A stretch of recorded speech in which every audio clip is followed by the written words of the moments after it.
Before we get to Perloff's personal stories about Yogi, what makes his story so timeless in your opinion?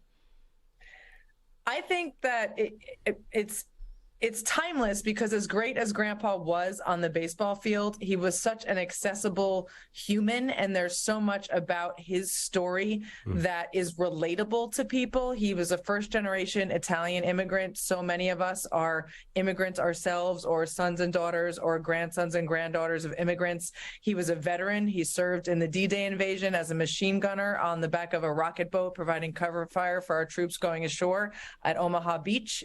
So as a veteran, there's tons of folks that can relate to that. He has this beautiful 65-year love story with my grandmother that is very prominently on display in the movie, and it is touching to anyone. You do not have to be a baseball fan to enjoy that part of the documentary. He was a great father, a great grandfather. There's just so much about his story that endears him to people, and that's what I think is so great about the film. Like, you're going to get the baseball fix, and you're going to realize what a tremendous player he was, and I believe folks have kind of forgotten that because the Yogiisms kind of transcended everything at the end of the day. But you're going to learn about what a great baseball player he was, but as good as he was on the field, he was a better human being. Lindsay, how do you think Yogi would have fit in today's, say he was at the height of his athletic powers right now, as a current athlete with social media and everything, how do you think Yogi would have fit in today?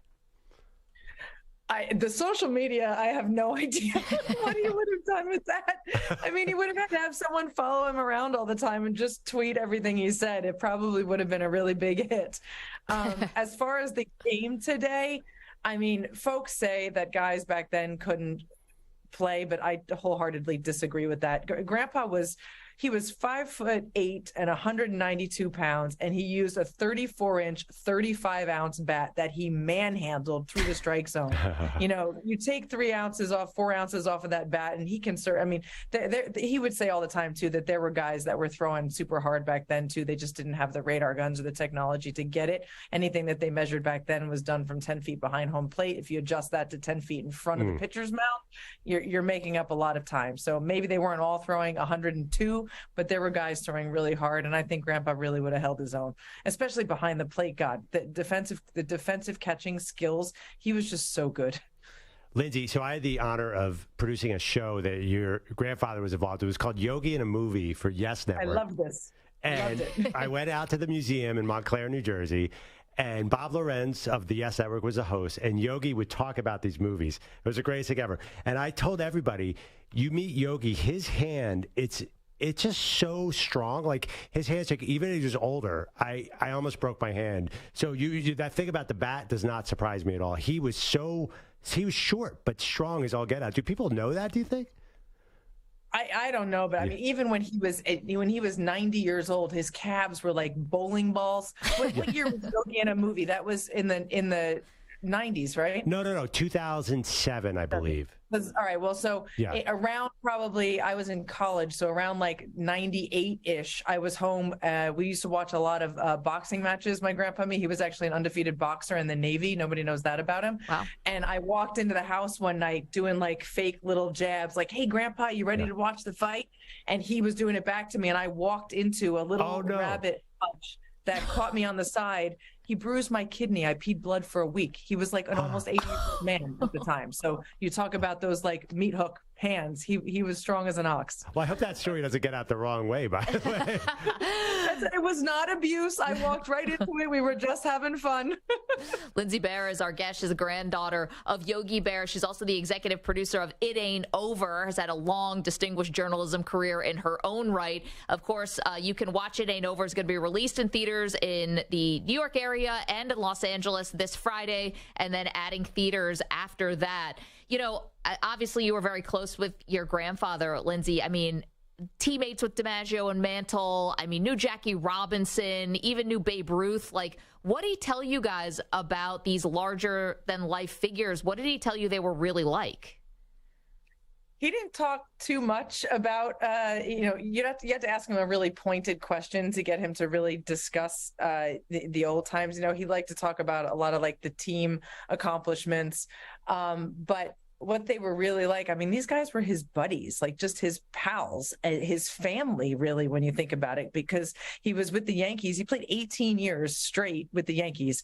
So Mickey Mantle, like these guys were like brothers to him by the time this was all over with. And I remember, being a kid and Mantle and Rizzuto, Eddie Lopak, Gil McDougall, Hank Bauer, Moose Skowron, like these guys would just be like in and out of the house. They were Grandpa's pals. Jackie Robinson unfortunately passed away in 1972, but Grandpa and Grammy Carmen remained close with Rachel Robinson. She was at his 90th birthday party. So, those were figures that were larger than life, but they were such a part of Grandpa's life on a personal level that, he didn't think of himself as famous. He didn't really think of his friends as famous. They were like just his buddies. Lindsay, so in the movie, I saw the trailer. I haven't been able to see the movie yet. I saw, of course, there was Bob Costas, there was Billy Crystal. What are some of the voices who got to weigh in on Yogi in the documentary? So right when we first started off, the moment I met director Sean Mullen, I started, hounding him. We've got to get Vin Scully. We've got to get Audrey Garagiola. I wanted Tony Kubek, Bobby Richardson, Hector Lopez, Ralph Terry, anybody who was left alive who had either played with or seen Grandpa play. Roger Angel from The New Yorker was 100 when we interviewed him, and sharp as a tack. And I just wanted folks who would be able to talk about what Grandpa looked like on the field and how he was able to contribute to the team, how he was able to make pitchers better, how important his bat was in the Yankees lineup. And that really comes across through the voices of these folks that we were able to interview who actually saw him play or actually played with him.